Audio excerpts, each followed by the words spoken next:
there, Chase here at Cole McCoy coming to you with episode number 35 of In the Trenches. We love doing this podcast, this video, this show, whatever you want to call it, however you're finding us right now, whether it's on Facebook, whether it's on YouTube. We welcome you. Episode 35, we're going to bring you a little bit something different today.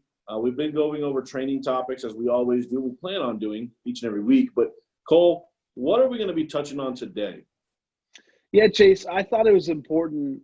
I realized that we may not always get listeners that work hand in hand with us, but are just out there searching for good training content. And so what we wanted to do today is just talk about some things to maybe help create some transparency for you when you're looking for the right opportunity for you. I'm not here to say that we're the best opportunity for anybody. I don't even know. This is not what this is about. What I hope to accomplish on this podcast today, Chase, is just to create a little bit more transparency in the industry, to make sure that you are stepping into a situation that best serves your needs. And so I just wanted to kind of give a realistic perspective on what questions to ask when you're looking to sign up with somebody, and for you to 100% know what you may be dealing with, for better or for worse. The reality is there's a lot of good organizations out there, but there's also some organizations that if you knew the whole truth, you may look in a different direction. And so I'm not here to say, rah, EFES is the best thing since sliced bread. I think we have a pretty awesome platform, but that's not what this is about. This is about making sure you're stepping in and asking the questions to set yourself up for success. And unfortunately, we don't always get complete transparency when we're working with somebody. I know that I didn't when I first got into the industry. So I think that's a great place to start, Chase, and how to go from there. So yeah, we're going to keep it simple. We're going to keep it basic. And as Cole mentioned, this isn't a recruiting pitch. We have marketing material out on social media and other mediums out there right now. If we were wanting to recruit you, we would bring a little bit different message than we're bringing today. I can promise you that. So today is more for, as Cole mentioned, an agent that's out there right now seeking an opportunity. We want to give you some key points, some key things to look at before signing on that proverbial dotted line, because it is important that you have certain things in your favor instead of just rolling with it and hoping that it works out for the best. So let's start off with number one. This is something we feel is very important. From the captive independent side of things, Cole, vesting, I think it's pretty generic to talk about, but we have to talk about it in the beginning because you're talking about your residuals, you're talking about your earnings. How important is it to get that vesting up front? Yeah, I think it's huge. I mean, I know the first organization I was with, it was a captive organization. They had spectacular training. In fact, I do attribute my ability to sell to it being in that environment. However, I was not vested from day one, and I didn't own my book of business. And so that's something that I wish I would have maybe asked up front before I got in. And so ask your market or whatever it is, am I vested 100% from day one? Or in other words, do I own my book of business? Which means if I choose to work with you or somebody else, do my renewals and does my residual income stay with me? Or is it tied to you and I only get it through you? And you can also check that at the carrier level as well. Depending upon the answer you were given, your contract will state whether you are vested or non-vested. We don't have to harp on this particular one too much, but because it is self-explanatory. But, for Cole, using him as an example, been doing this a long time at a very high level. You don't want to build up this residual-based income only to see it be taken from you in the heartbeat because you decided that you wanted to upgrade your situation and go do something that's a little bit better for you and your family. So you can literally ask at the carrier level, right? If I'm vested, if I'm not vested. Yep. Okay, so it's that simple. Next up, this one I know is a big one for you. You started in the business as a young man captive, went independent. That release, that upfront or verbal agreement that they are willing to release if you decide to go do something else, my man. Talk to me about your thought process and your ideology on that. Yeah, well, I think when you're talking about a release, maybe we don't even understand what this terminology is. Let's just assume you've never heard these terms before. How, even if you're going the independent route, how it works with these carriers is if you decide to work with one, well, let me back up a little bit. let's say you want a contract with X carrier. I won't throw any names out there, but let's say they're a carrier that that you can be an independent agent, I guess is what I'm trying to say, and represent that carrier. So let's say you really like this carrier's products. You call them up and say, hey, my name is Cole. I love your products. Can you send me a contract? I want to start writing for you. They're going to say, great. We love that you're interested. Here's a list of 100 different marketers that you get your contracts through.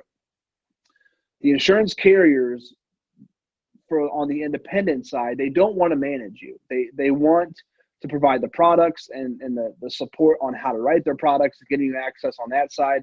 A lot of them have decided, in fact, most of them have decided that they would rather have a marketer manage you. So you have to go through what's called an IMO, or a marketing organization, to get that contract. Now, not all marketers are doing things the same way, hence the reason I really wanted to do this, Chase. So a release is something that says, if I go to a different marketer to get X contract, what a release is it's saying that marketer is willing to let me move my contract from them to another organization. And unfortunately, that's not always the case in this business. Now, I will tell you, if you owe a carrier money, meaning you had a chargeback that you didn't pay, or that organization is helping you pay for leads and you have leads that they special ordered for you, go and pay your debts first before you ask for a release, because at the end of the day, that marketer is taking on risk. But the release is huge, because let's say, I was in a situation where I was getting, I was still independent, but I was getting a low contract. And I was able to better my situation and support my family, take it to the next level. I was still very ignorant in the industry and didn't really know how things worked. And I had some of these situations that I had to clear up. And so a release just means that organization will agree to release you, assuming that you don't have any debt, to another organization without any strings attached. There are some very good organizations out there that do this. And so the other alternative is, if a company won't release you, if you want to continue to write X carrier like we talked about in the beginning, and you don't get a release from the company, from the IMO, I don't want to be confusing, you're going to have to wait for 6 months to be able to write that contract again with your new organization. So just make sure that's at least a verbal agreement up front, where the company will agree to release you should you decide to work somewhere else. And I look at it this way, Chase, and I know I'm rambling, but I look at it this way. If you don't want to work with me, I don't want to hold you hostage, because now it's toxic.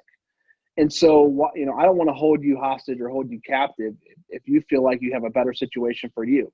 The reality is, I'm not a one-size-fits-all kind of guy. I may not have the best situation for you. So let's have a gentleman's agreement where we can agree, hey, this may not be the best fit, but we don't necessarily know that until a few months down the road. If you decide that you want to release and you've done everything above board, make sure that company will grant you one. And if they won't, I'm not saying don't work with that company. Just know what you're getting into, because if that's something that's a deal breaker for you, at least you'll know up front. So ask that question up front. Will you release me if I decide to go somewhere else? Yeah, and I want to chime in on a couple of things here that you touched on, and it's really good information. What I've seen is when situations get a little toxic for an agent, are typically and I'm not going to name anybody specific here, but it's typically, and correct me if I'm wrong, Cole, if it's a one carrier company, that's typically when they get nasty. Not in every situation, but more often than not. If it's that IMO or that captive shop that offers one product and one product only, that's when you go to them and you try and do things above board, which Cole mentioned, I believe are 100% the way to do it. You don't sneak out the back door. You don't do things that are unethical. You always do the right thing and say, hey, look, I found another opportunity. I want to make sure all my balances are paid. I want to leave on good terms. That's just good business. That's good karma. I believe you do it that way every time, regardless of who it is. But we've seen, you and I both, I can tell you over 13 years, I can literally rattle off a litany of stories of good people who went and said up front, hey, I found another opportunity. Here's what I'm thinking. Here's what I want to do. And they had their earnings taken from them. They had balances levied against them that are just, it's not right. Advanced balances, even though they had business on the books that was still paying, not a chargeback balance. Just things that weren't, in my opinion, legit or ethical. They had that put against them. But regardless, it typically happens when it's that one product,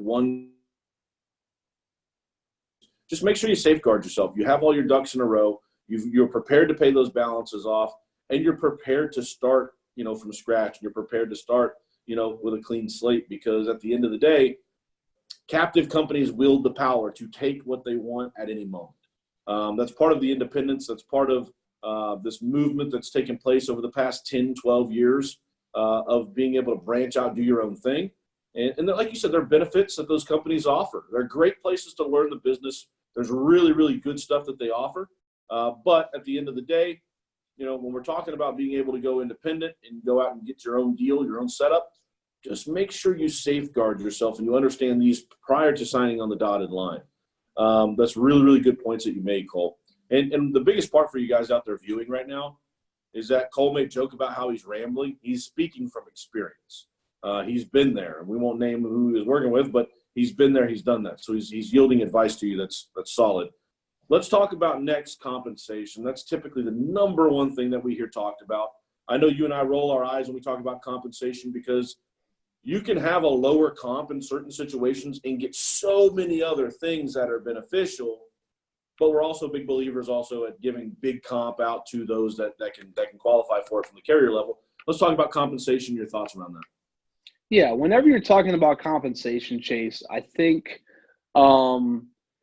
excuse me, I think that there's a perception that if you're getting these higher contract levels, that you have to give up training and support, and the perception is you have to be out on an island and doing it by yourself. And some people would rather take a 60 or 70 and 80% contract to not have to be on that island. And with some organizations, that is true. They'll give you a good contract and leave you alone. And some people want that. And if that's you, awesome. I'm happy for you. But the reality is, I know I'm not wired this way.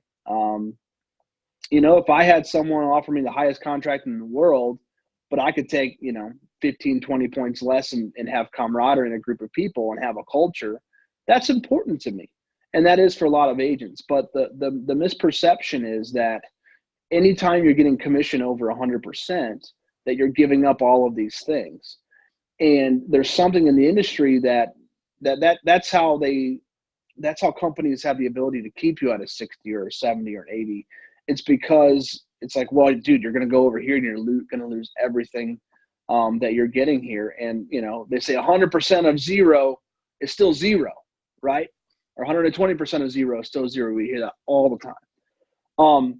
So there's something in the industry. What happens is you have MLM type shops or multi-level marketing shops, and their model exists to recruit. So you come in, you sell a few policies, and then now you're taught to bring in your family, your friends, anybody who will listen about an opportunity to come and sell with you. Now they become part of your downline. And the reality is, and again, I'm not going to mention names. These are just questions to ask and things to be aware of. Most of these organizations, you have 14, 15 uplines, meaning this guy's getting 5 points on you, next guy's getting 5 points on him, and so on and so forth, all the way up the ladder. And so the reality is you can still get over 100% commission and still get access to management, still get access to training and support, still get access to solid lead programs, which I'm sure we'll talk about. It's just, there are organizations that if your whole goal is to build a multi-level marketing system where, you want to write a couple policies and then recruit the masses, more power to you. As long as you know what you're getting into, awesome. I cheer you on. I hope you make all the money you're looking for. But the reality is, the way that these things are propped up is that you're running into a situation where you think this is the best solution. And if I go anywhere else, I'm just going to be out on an island by myself. That's just simply not true. There are so many organizations where you can get access to the top. Maybe you have one or two uplines. You can still get really good commissions. You can still get access to training and support.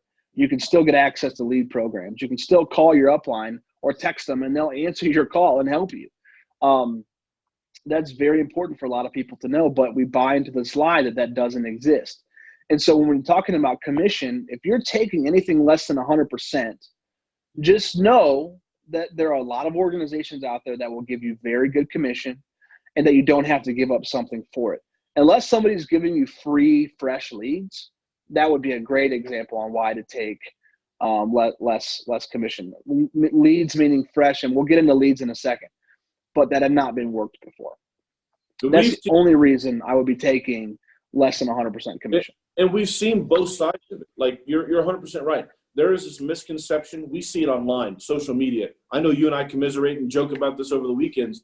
We see so many people saying, bro, let me get you this 40, let me get you this 50, and then I'm going to show you how to become equity partner in our company. Not naming the name of this, but their people are kind of brainwashed on they're going after equity when all they're doing is they're recruiting mom, dad, sister, brother. They're selling them, and then they're trying to find somebody else. But then a lot of these other companies, that agent left to their own to go find leads, to find people to see, or they have to buy them at a high price, full price from that same company.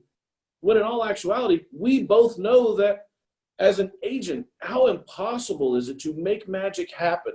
Not impossible, but how tough is it to make magic happen when you're already at a severely reduced contract? Then you have to go pay full price for leads.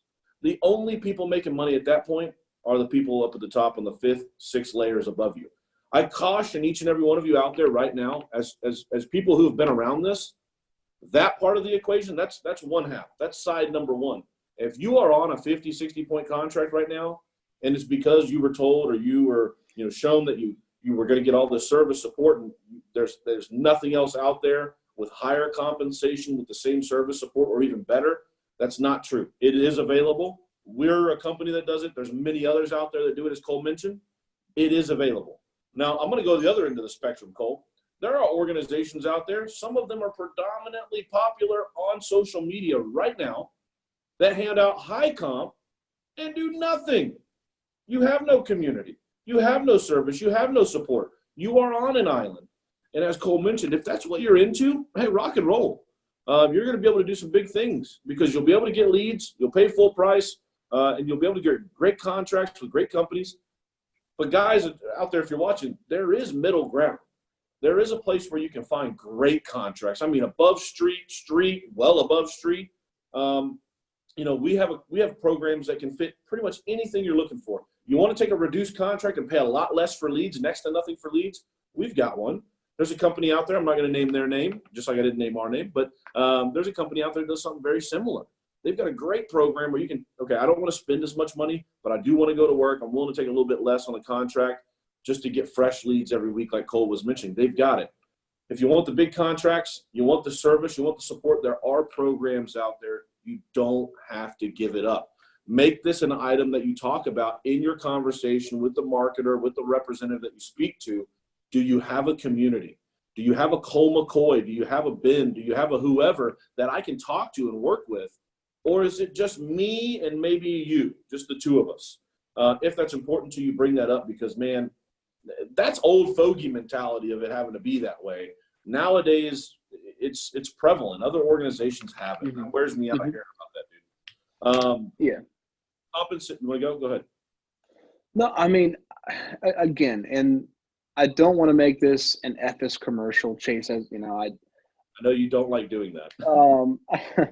There are so many really good organizations out there, and I want you to be equipped to know, hey, here are the questions to ask, because the reality is if we all commit to this transparency and to putting our agents first, we all win in the long run because now we're creating a more transparent industry. I mean, honestly, if you take a poll of careers that are most looked down upon, insurance agent is right at the top of the list. And the reality is, I hate that about our industry. I hate that that's the perception of our industry. And so, again, yes, we do have this stuff, but there are other organizations that do as well. please write these questions down. If you're shopping around, trying to figure this thing out, maybe this is eye-opening that there's something better for you. Just know and be equipped to go and dominate wherever that is. Competition is a wonderful thing. And should you go to one of my competitors because you felt they were the best fit for you, awesome. I root you on, and I sincerely want you to succeed. As long as they're putting you first and doing what's best for you first, we're good. And that's mission accomplished as far as I'm concerned. And Chase, you can cut this part out if you want, but I sincerely believe that, if we get all these organizations together doing something like this where we're saying, hey, let's be transparent, let's put our agents first, let's work together even on things. And let's say, hey, I might not have the best program for Sally down the street, but you know what? I know this company that does too. And if we're constantly serving our people first, we all win. Yeah, and I want to tackle one of the things that you just mentioned and take it one step further because it's such a strong point. It's not us doing a commercial here. It's a matter of 92% of the people who get into the business are going to fail out of the business. And they say that 8% are going to be successful. Well, also, you hear this talked about all the time. This industry has also made more millionaires and more wealthy people than any other industry in the entire nation. If that's the case, we don't want to see that 92% remain 92%. I believe that some of that 92%, a good portion of it for that matter, are people who get put in a situation where it's not about whether they succeed or fail. It's not whether their best interests are put, first. It's a matter of they're just a number. They're another cog in the wheel. So if the podcast helps two people ask some questions that steer them away from a bad opportunity that kills their aspiration and their potential career, then so be it. We did our thing. That's the biggest thing for me is the industry's hard enough. The industry is hard enough. Why make it almost impossible? 17 other companies out there. Find the right fit for you. Ask the question so that you don't just you don't go into a situation that's not good. Next up, we talk about the exclusivity of leads. I know for you are not only a great builder, you are working on growing and building an agency right now, day by day. You're also a heck of a producer, and you have been since I've known you. How big is this to you, the exclusivity of leads and the frequency of the leads? It's huge. When I first got into this business, I was running leads. I was on about a 40% commission. I was on a 40% commission. And I was running leads that had been seen often 10 plus times. And when that person became a policyholder, the company says, well, that agent isn't their agent of record. That agent just wrote the policy. We're going to send another agent out every 6 months to a year to update their coverage. And so the people that I learned how to sell on, and again, some of the best sales training I've ever had, and it's sink or swim. It's if you're there longer than a month or two, one, you're living in your mom's basement and you don't have any bills, or two, you're selling. I'm thankful for that opportunity and for what that taught me about sales and just the pull yourself up by your bootstraps mentality and just going and getting it. And again, if that's the environment that you want to be in, more power to you. Just ask these questions. But I was running into people that had been seen 10 plus times. It's, a lot of times figuring out how to write 3, 4, 5,000 a week, which was great there. Right. But when you're talking about leads and you're being independent and you're getting these good contracts, you want to know that the people you're seeing have recently raised their hand and said, I would like to talk about life insurance in some capacity. The exclusivity of leads is huge because this is your business. You're basically paying for this marketing and you need to turn that around. Yeah, you can go sell referrals and this and that. But eventually every referral tree dries out. And so we all need leads. We all need leads to go and make things happen. It's the catalyst to our business. Leads cost somebody money. You're either going to give up comp to get that paid for, or you're going to get good comp and pay for your leads. When I buy a lead, Chase, I want to know that someone else has not seen it.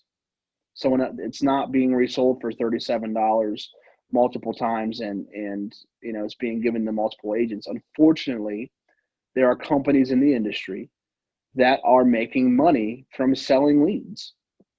That's atrocious. If from a business perspective, hey, they're making a ton of money. Awesome. Good for them. But you're not doing what's best for your agents. And yeah, when you're getting leads, I want to know if anybody else is giving it and how you can know these things.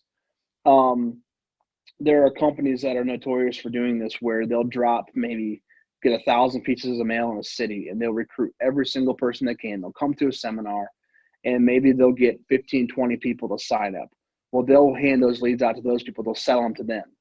Now, out of those 15 or 20, they let them cannibalize themselves. Maybe 2 or 3 will step up and be successful. Not necessarily the other ones didn't try, but we learn if we're cut out when we go to those things.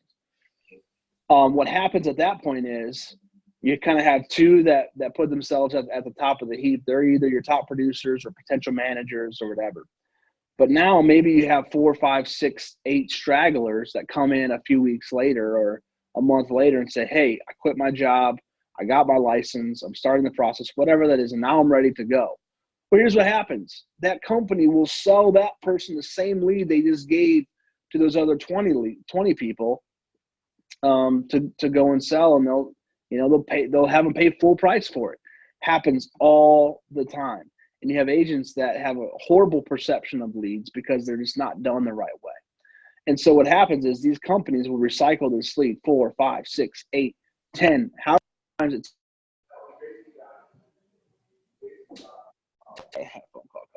however many times it takes till that lead is completely burnt up.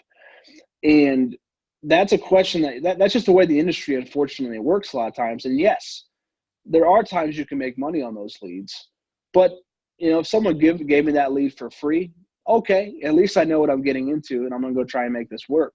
But every single time that lead is resold and seen, it's just you're decreasing your ability to sell it.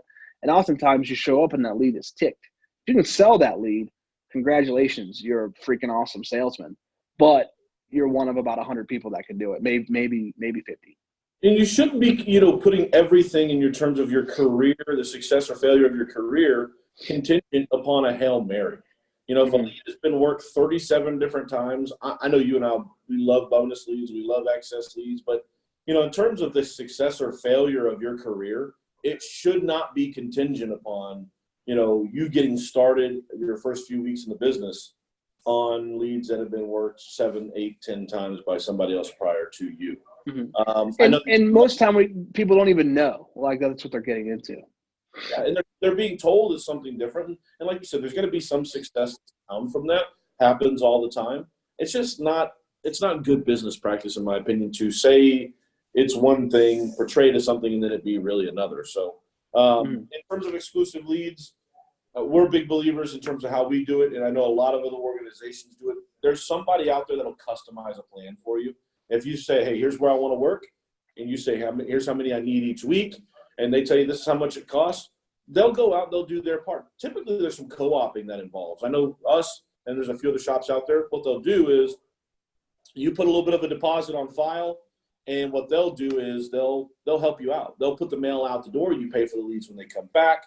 There's a lot of companies that'll do that instead of, sign your life away and, it doesn't cost you anything up front, but you're going to take a lower contract, and then at the end of the day, you're also going to get nothing, not much back in return because you're going to be working a bunch of old, crusty, leftover stuff. So that's something to keep an eye on. Ask those questions. How does the program work? If I say I want to work these areas here, do I get to pick my territory? Do I get exclusive day one leads that were generated for me and only me? Or am I getting something that was generated for somebody else? Those are important questions to ask. Let's talk about, I know something that's very important to you, and recap real quick.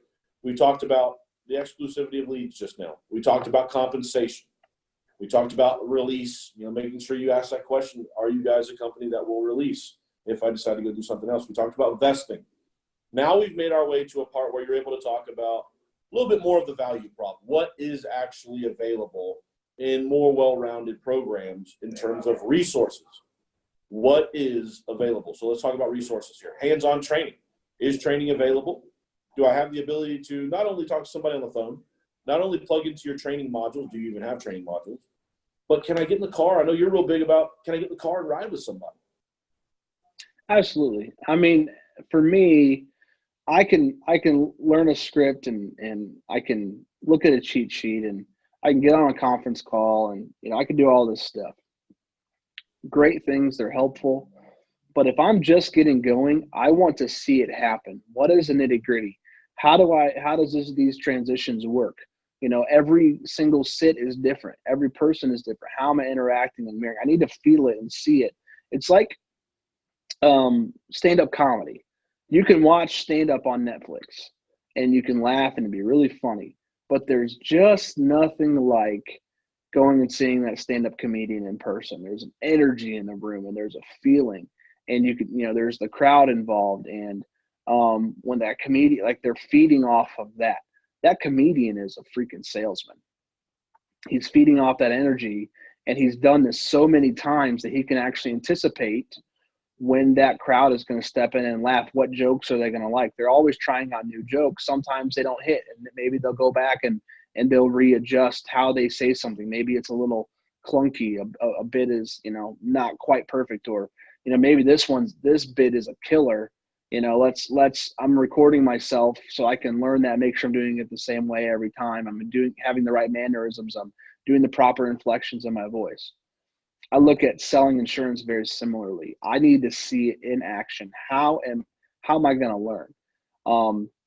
There are companies that you can get hands-on training and ride-alongs. In fact, the lower commission companies do a wonderful job of this. They give really good hands-on training. The misperception is once you get up north of 100% commission, that you sacrifice that. And with some places you do. That's the reality.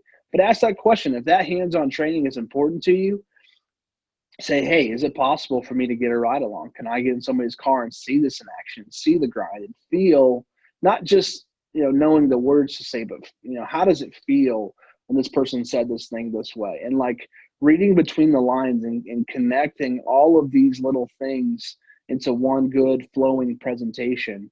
There's only so much of that we can do by listening to a recording or getting on a call. Wonderful tools, absolutely. But that hands-on training is so important.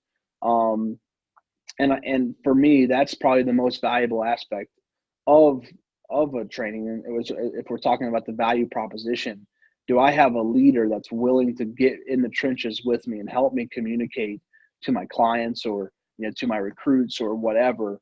How do I step in and say things in the proper way to elicit the response I'm looking for in the right client or the right agent or whatever it is? To me, that hands-on support is absolutely crucial to any part of what I'm doing. And the reality is that ties into, well, there's a lot of things it ties into. Culture is another one of those things, where some of these captive groups, the reason why someone doesn't want to leave them, even though they can double or triple their commission, well, I have a culture. These people are my friends. This is all I know. I go into the office every day. I do this and this and this. We have an event once a month. We do all this stuff. They do a good job of that. Let's call it what it is. What I don't want you thinking, if you're listening to this and kind of on the fence or trying to figure something out, is that you have to give up those types of things to go and get higher commission. So the hands-on training, the camaraderie, and the support, all of those things are so important. In fact, all of my local agents, we're doing a little Christmas thing next week. That's something that's important to me personally, that I hope to instill. And there's a lot of organizations that do that. Just know that if that's important to you, ask that question and hopefully they'll shoot you straight and be honest with you about that. But I think at this point you can feel that honesty and know if somebody's being straight up with you. Yeah, and it can't be talked about enough, I don't think, in terms of, for somebody out there, it's such a big decision to be able to help that person find the right fit. There are a tremendous amount of misconceptions that we've touched on already in this business, where I have to go the lower commission route because if I don't, I'm not going to get the hands-on training. I'm not going to get the day-to-day support. I'm not going to get the ability to plug in and be a part of the team. That's just not true. It's 100% not true. So you want to make sure that you ask these things You bring them up in your conversations. No different than if an employer is you go get a job, they're going to want to interview you. Well, you are interviewing the people that you visit with. I know that we do that's huge. Yeah, we do a lot of recruiting. What we do in our recruiting is your style. I love. I love Ben Bowman's style, and I know a lot of the guys here, the leadership team here, they emulate it. Transparency is on that call. We're interviewing each other. We're having a conversation to see if there's some synergies. Do we pop? Do we click? And is there an opportunity to work together? If you're out there listening, like Cole has described multiple times, you have to be looking for certain things in the conversation that are important to you, that are going to affect your success or your failure. These things that we've talked about today are all of those. Interview that person just like they're interviewing you. If you're not willing to knock on doors, you're not willing to do this, you're not willing to do that, probably not a good fit for our program. Well, at the same time, if we're not willing to be giving you vesting day one, getting you an exclusive territory, getting you great compensation up front, then we're probably not a good fit for you also. I want to touch on something that I've seen posted out there. Ben Bowman just literally obliterated it this past weekend. And there's two ends of the spectrum that I addressed a moment ago. And Cole's done a great job articulating it as well. There's one end of the spectrum that we've talked about and we've addressed, which is your captive organization. Even though they may tell you they're not captive, they're captive. They're going to tell you, oh, this is how it works. This is it. It's low comp. Still got a lead cost most of the time.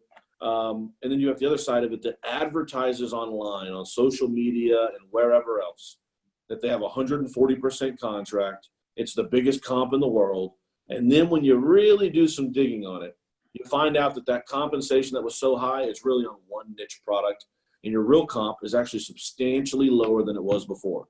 If you have any experience in our business, you know exactly who I'm talking about right now. I don't think there's any reason to name them, but it's not them specifically, but just as an example.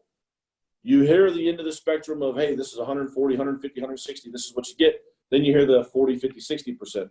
Just make sure that, as Cole has alluded to in this entire podcast, do your due diligence.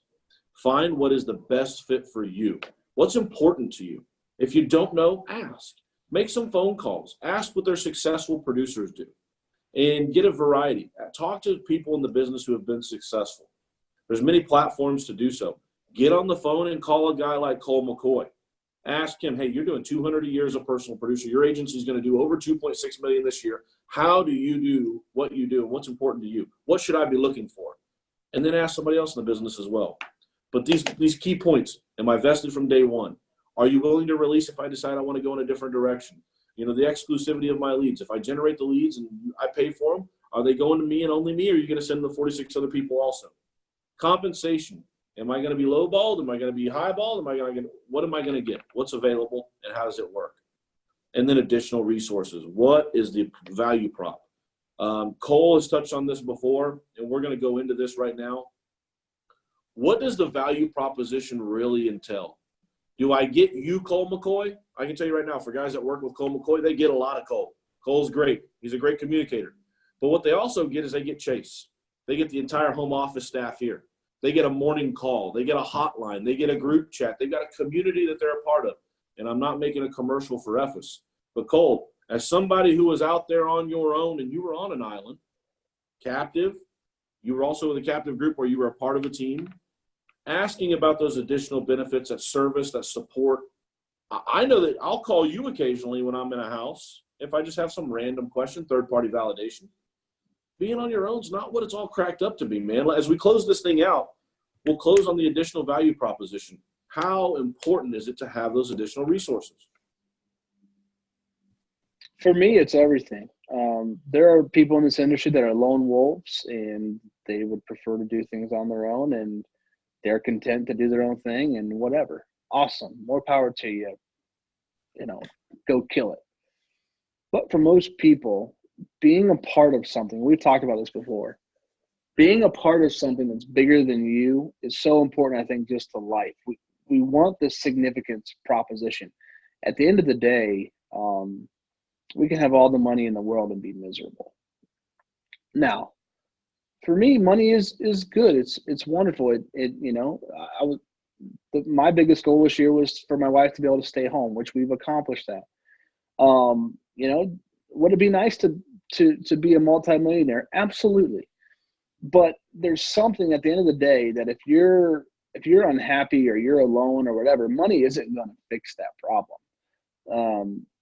It's about, for me, being part of something that's bigger than me, working together with other people, communicating, building friendships, helping people change their lives. There's just so many things that you get with a solid group, and there's so many good groups out there. I just pray that you find one, because you can still get paid very well and still be part of something bigger than you. And if you do your diligence and you search these things out and you sincerely seek what's right for you, and sometimes we don't know what's right for us, ask yourself those questions. Do some soul searching. What is important to you? And if you would rather be in a group where you're getting a 50% commission, but you're part of this and this and this and this, and you like what they're providing and you're happy, that's what's important. And so, obviously there are things that, that we're talking about. Like, I don't think we'd bring something up if we didn't provide it. But I'm happy to learn and to grow, and anything that I'm missing, I would hope to get better on it. I would hope to grow and improve. And to me, a community of people, especially good leaders who are willing to confront something that, maybe you should do differently, for me, that is so important. And I love what I do for that reason. And yes, money is nice, and I can't do this for free. However, there's all these other factors that I wouldn't trade for the world, just because I love the people I'm working with and I love what I do. And so I believe that we all deserve to find that, wherever that is, whatever we're doing. Asking these questions, I think, is the starting point to figure that out. And so this was on my heart heavy to do this, because I talk to so many agents. They're getting out of the business because they have a horrible perception, or maybe they had an upline that wasn't going all in for them. And it's a tragedy, because there's so much potential that's not realized because of these things. Yep, and the devil's in the details, guys. If you're signing up, and you're probably going to find this video and watch this video post making a decision to get in. It's never too late to make a transition. The biggest thing is that you do the work to build your book of business. Make sure you own your book of business. And so make sure you pay attention to those details. If you ever have any questions, you can always reach out. We're not hard to find. If you look up his name or you look up my name, we're easy to find, and we're more than happy to work with anybody in terms of any conversation piece you want to have. If we touch on something you want to elaborate, we're more than happy to do so. You can also send a message to us at EFES Nation, EFES Nation, at EFESonline.com. So, Cole, as always, man, I appreciate you. Love doing this podcast with you. We'll keep doing it, rocking and rolling. We'll be back again next week. All right, brother. Have a good rest of the week, man. We'll talk soon.